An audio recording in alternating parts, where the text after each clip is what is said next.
শিক্ষার্থী আসসালামু আলাইকুম রহমতুল্লাহ। আজকে আমরা অ্যাপ্লাইড মেকানিক্সের অধ্যায় 3-এর আমরা যে টপিকসগুলো আলোচনা করব তা হচ্ছে মোমেন্ট অফ এ ফোর্স এবং units of moment, types of moments, Varignon's principle of moments, laws of moments, define lever and classify lever, and classify the parallel force.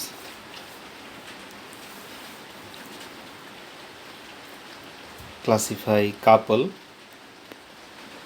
and solve problem related to these topics.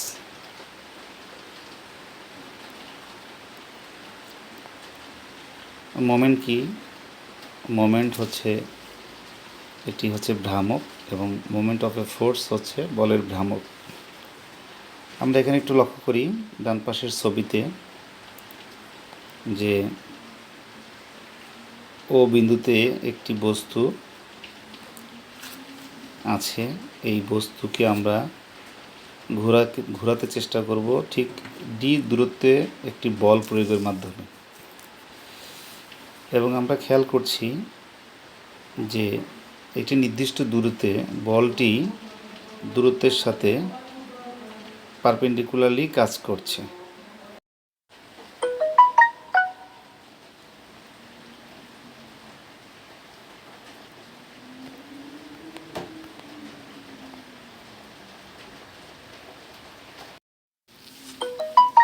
তো আমরা যেটি দেখতে পাচ্ছি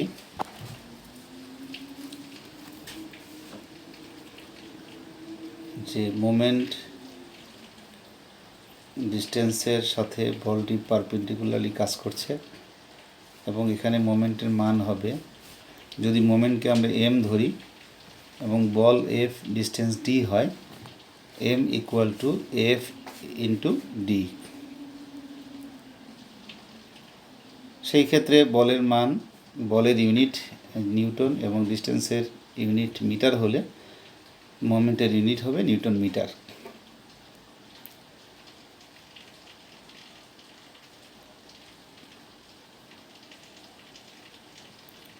moment দুই ধরনের, একটি clockwise moment, একটি anti clockwise moment.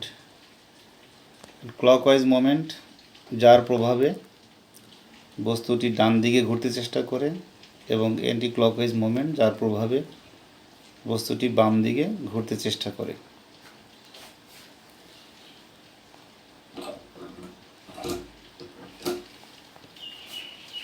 আমরা যদি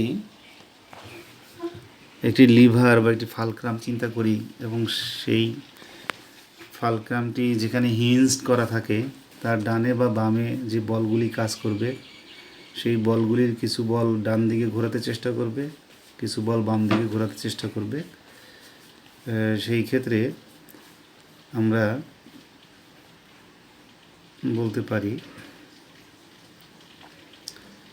যে লস অফ মোমেন্টস হচ্ছে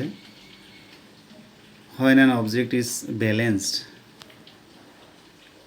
যখন কোনো বস্তু ইকুইলিব্রিয়াম কন্ডিশনে থাকবে তখন the some of the clockwise moments is equal to some of the anti clockwise moments. এই ক্ষেত্রে আমরা দেখতে পাচ্ছি যে পিভট পয়েন্টে ফোর্স F1 এবং ফোর্স F2 দুটি পরস্পর বিপরীত দিকে কাজ করছে। সেই ক্ষেত্রে আমরা বলবো যে মোমেন্টের পিভট পয়েন্টে মোমেন্টের অ্যারিথমেটিক্যাল সাম ইকুয়াল হবে, অর্থাৎ F1 D1 equal to F2 D2। Varignon's principles of moment, that is law of moments। এখানে আমরা যদি ভ্যারিগনন্সের প্রিন্সিপালটা আমরা ডিফাইন করি তাহলে if a number of coplanar force are acting simultaneously on a particle, the algebraic sum of the moments of all the force about any points is equal to the moments of their resultant force about the same point. তাহলে যদি কোপ্ল্যানার force মানে একই প্লেনে থেকে যদি অনেকগুলো বল কাজ করে কোনো একটা বিন্দুতে, তাহলে তাদের সামটা হবে সেই বলগুলির প্রভাবে যে লব্ধি বল হবে তার সমান।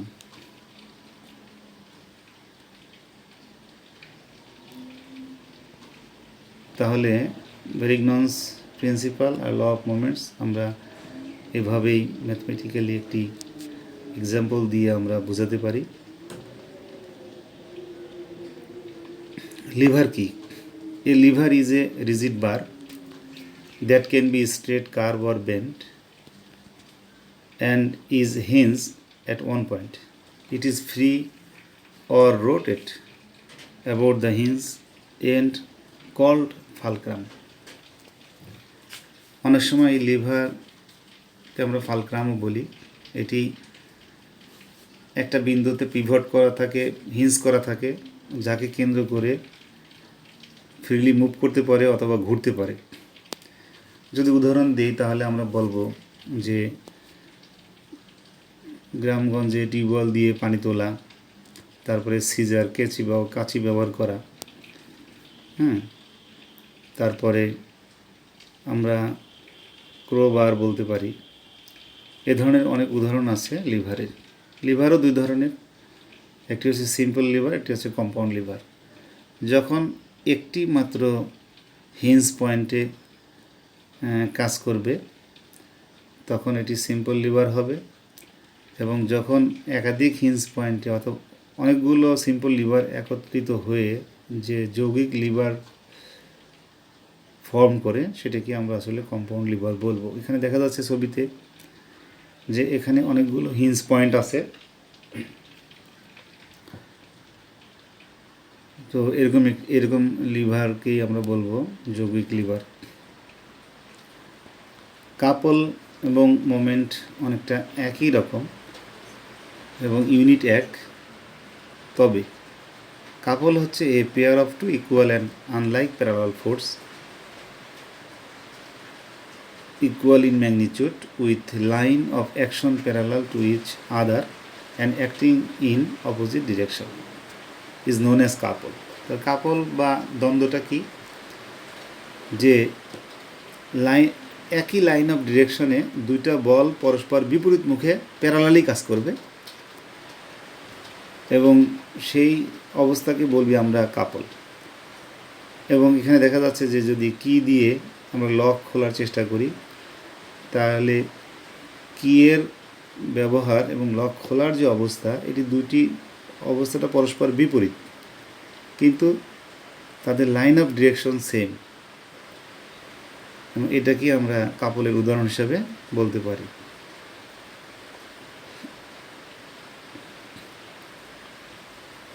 আর যে লাইন বরাবর আমাদের কাপল সৃষ্টি হয় সেই লাইনটাকে বলি আর্ম অফ দ্য কাপল। এখানে ডান পাশের যে চিত্র দেখা যাচ্ছে, the perpendicular distance a between the lines of action. আমাদের এই লাইনের দুই পাশে দুটি বল পরস্পর প্যারালাল থেকে বিপরীত দিকে কাজ করছে, এটিকে আমরা বলতে পারি আর্ম অফ দ্য কাপল। আর moment of a couple that is যে পারপেন্ডিকুলার ডিস্টেন্স ইনটু ফোর্স, এই দুইটার গুণফল হচ্ছে মোমেন্ট অফ দ্য কাপল। এবং সাধারণত ইকুইলিব্রিয়াম কন্ডিশনে অ্যান্টি ক্লকওয়াইজ এবং ক্লকওয়াইজ মোমেন্টের অ্যারিথমেটিক সামেশন সমান হয়। কাপলও দুই ধরনের, ক্লকওয়াইজ কাপল এবং অ্যান্টি ক্লকওয়াইজ কাপল। তাহলে ক্লকওয়াইজ কাপল এটা বস্তুকে ঘড়ির কাঁটার দিকে ঘোরাতে চেষ্টা করবে, অ্যান্টি ক্লকওয়াইজ কাপল ঘড়ির কাঁটার বিপরীত দিকে ঘোরাতে চেষ্টা করবে। এখানে আমরা একটি অঙ্ক দেখতে পাচ্ছি। চিত্রটিতে দেখা যাচ্ছে 0.8 মিটারের একটি আর্ম ও বিন্দুতে হিঞ্জ করা আছে এবং এই আর্মের এ প্রান্তে 15 নিউটন বল প্রয়োগ করা হচ্ছে, যার প্রভাবে এটি ঘুরতে চেষ্টা করবে। তাহলে এখন আমরা বের করব যে এখানে find the moment of the force about the hinge. এই হিঞ্জের রেসপেক্টে আমাদের এখানে মোমেন্টটা কত হবে। তাহলে এখানে আমরা দুইভাবে আমরা বল প্রয়োগ দেখতে পাচ্ছি। একটি হচ্ছে বলটি বি প্রান্তে, ডান পাশের চিত্রে বি প্রান্তে 60 ডিগ্রি অ্যাঙ্গেলে কাজ করছে, আর এ চিত্রে লম্বালম্বিভাবে কাজ করছে। তো লম্বালম্বিভাবেই কাজ করার কথা, এবং সেই ক্ষেত্রে আমরা সরাসরি সূত্র যেটিকে পাই, distance into force, that is moment. তাহলে আমরা 15 newton into 0.8 metre, that is এটি আমরা মোমেন্ট পেয়ে যাচ্ছি।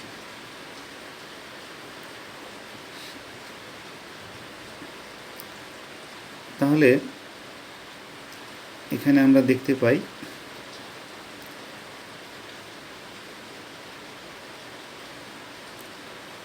যে we know that the moment of the force about the hinge P into L, P এর মান হচ্ছে 15, L এর মান 0.8, that is 12 নিউটন মিটার। এখন যদি আমরা ডান পাশে চিত্র কনসিডার করি, সেই ক্ষেত্রে যেহেতু মোমেন্ট কাপলের শর্তেই হচ্ছে এটি পারপেন্ডিকুলার ডিস্টেন্সের সাথে পারপেন্ডিকুলারলি কাজ করবে, সুতরাং এখানে আমাদের কম্পোজিশন অফ ফোর্স এখানে 15 নিউটন বল, সেক্ষেত্রে সাইন থিটার সাথে কনসিডার করে নিতে হবে। সুতরাং এখানে আমরা বলের মান পাব যে 15 নিউটন বলটা কাজ করতেছে সাইন 60 ডিগ্রির সাথে, সুতরাং এখানে বলের মান পাবো 13 m। তাহলে এখন মোমেন্টের সূত্র, সেই বল এবং দূরত্ব যদি আমরা বসিয়ে দিই, that is moment equal to force 13 into 0.8 metre, that is it is 10.9 newton metre. তাহলে অ্যাঙ্গুলারলি কাজ করার কারণে এটি হয়ে গেল এই মোমেন্টের মান 10.4 নিউটন মিটার। আমরা এখানে হরিজন্টাল ফোর্সটা কাউন্ট করতে পারবো না, কারণ আমরা যে হরিজন্টালি যে ফোর্সটা কাজ করে সেটি কস কোসাইন, এবং এই কোসাইন 60 ডিগ্রি এটি আমাদের কাউন্টেবল না। এছাড়া এখানে আমরা দেখতে পাচ্ছি যে moment of horizontal component of the force about the hinge is also 0। Horizontal force এখানে কাজ করবে না, কাউন্ট করা যাবে না। এখানে যদি আমরা আরেকটি অঙ্ক দেখতে পাই, তাহলে দেখা যাচ্ছে যে এখানে এ এবং বি দুইটি সাপোর্ট, এবং ভেরি সিম্পল সাপোর্ট, এবং এই দণ্ডটির দৈর্ঘ্য 2 মিটার। এ বিন্দু থেকে ডান দিকে 1 মিটার দূরত্বে এই বারটির বা প্ল্যাঙ্কের ওজন 30 নিউটন, বল 30 নিউটন, ওয়েট 30 নিউটন, এবং ডান প্রান্তে সি, এটার ওয়েট ডব্লিউ দেয়া আছে। এটা যদি ইকুইলিব্রিয়াম সিচুয়েশনে থাকে তাহলে আমাদের বের করতে হবে the maximum weight W that can be placed at C so that the plank does not tuple.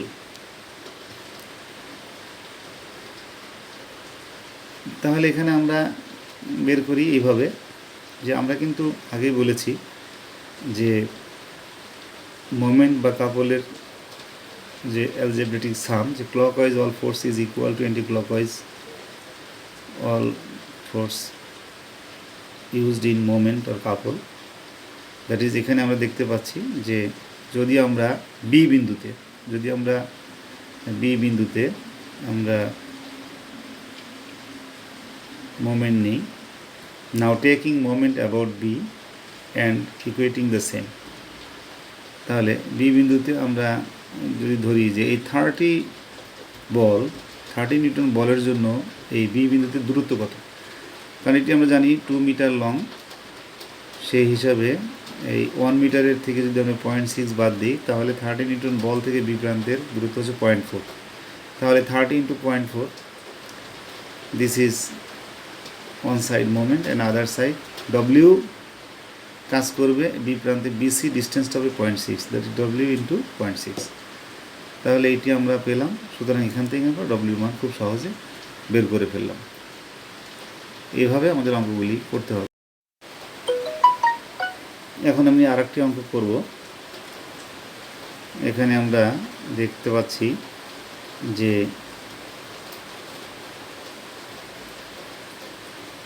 এখানে বলা হচ্ছে যে 3/4 of 2p, 3p and 4p act along the three sides of an equilateral triangle of the sides 100 mm taken in order.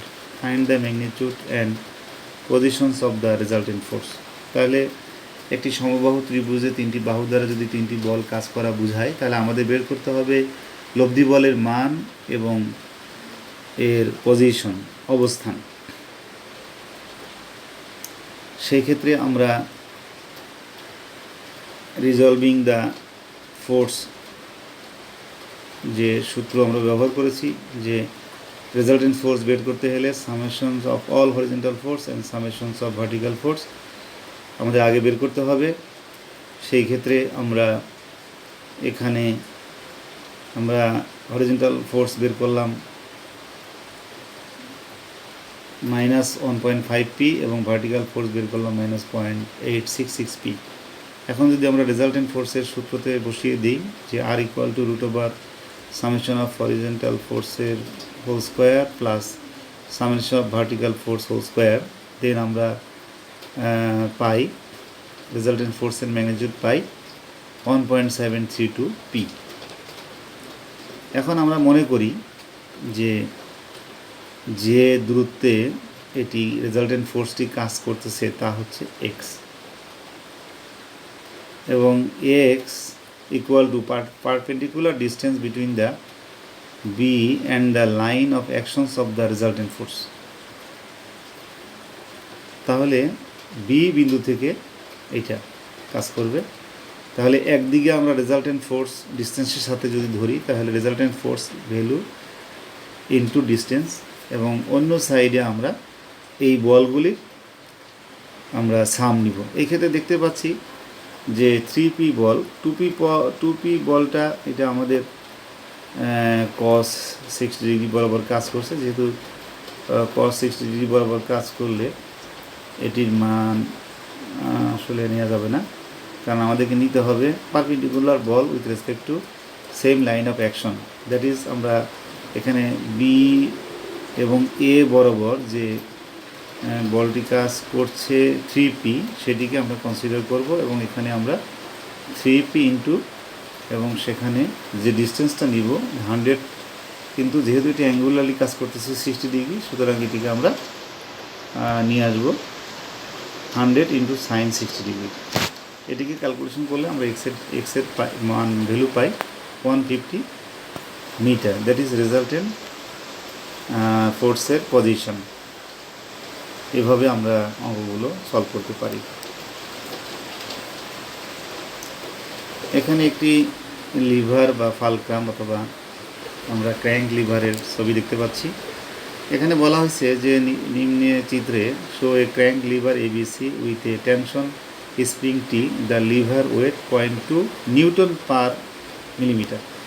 এক্ষেত্রে আমাদের বের করতে হবে যে determine the tension develop in the spring when a load of 100 Newton is applied at A।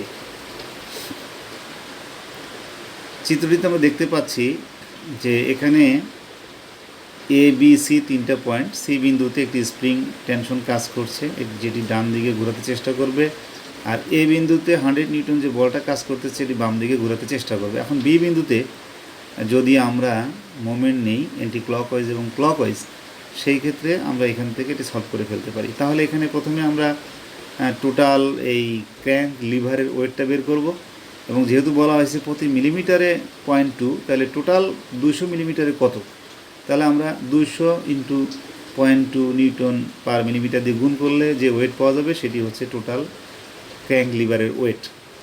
তাহলে আমরা সূত্রে চলে যাই যে এখানে নিচের অংশে দেখতেছি যে টি হচ্ছে আমাদের এটা যে টেনশন, এই যে আমরা ডান পাশে দেখতে পাচ্ছি টি ইন্টু, এবং সেখান থেকে টিটা পারপেন্ডিকুলারলি কাজ করতেছে বি পয়েন্টে 100 মিলিমিটার দূরত্বে, দ্যাট ইজ তাহলে টি ইন্টু 100 মিলিমিটার ইকুয়াল টু, আমরা বাম দিকে চিন্তা করি টোটাল ওয়েট, এই বিন্দুতে টোটাল ওয়েট কাজ করতেছে, যেটি আমরা বের করে নিলাম W equal to 40N, 40N into 100, and 100 newton বল যেটি কাজ করতেছে সেটি ইন্টু 200, দ্যাট ইজ 100 ইন্টু 200। এখন এই ম্যাথমেটিক্যাল সাম থেকে আমরা টি এর ভ্যালু পেতে পারি, যেটিকে আমাদের মূলত বের করার উদ্দেশ্য। তাহলে আমরা এখান থেকে টেনশনটি পেয়ে গেলাম, স্প্রিং টেনশনটি পেয়ে গেলাম। এই অঙ্কটা অনেকটা একই রকম, এটিও আমাদেরকে আশা করি তোমরা চেষ্টা করলে পারবে, অঙ্কটি দেখবে। এখানে কাপলের একটি অঙ্ক দেওয়া আছে, এখান থেকেও তোমরা, এখানে বলা হয়েছে যে a square ABCD has force acting along with its sides as shown in figure.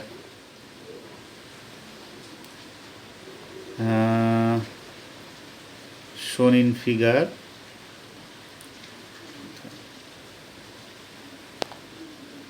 4.13. Find the values of P and Q if the system reduced to a couple. Also find magnitude of the couple if the side of the square is 1 mm.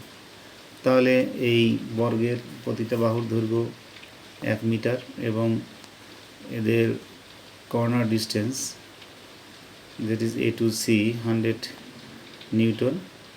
সুতরাং এখানে আমরা এখান থেকে আমরা ত্রিভুজের সূত্র দিয়ে আমরা এখান থেকে আমরা অনেক কিছু বের করতে পারি।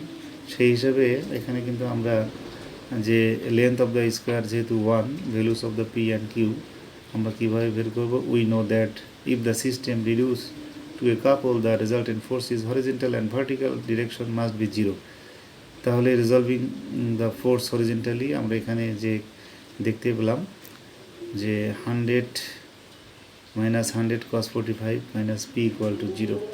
এখান থেকে আমরা পি এর মান পেয়ে যাচ্ছি। সিমিলারলি আমরা কিউ এর মান বের করব, এবং ম্যাগনিটিউড অফ অল কাপলস, সেই ক্ষেত্রে আমরা টেকিং মোমেন্ট অ্যাবাউট এ বিন্দুতে যদি আমরা মোমেন্ট অফ দ্য কাপল নির্ণয় করি, তাহলে সেক্ষেত্রে আমরা এই ডেরিভেশনটা পাই, এবং সেখান থেকেই মূলত আমরা ক্যালকুলেশন করেছি যে আমাদের মোমেন্ট অফ দ্য কাপল কত।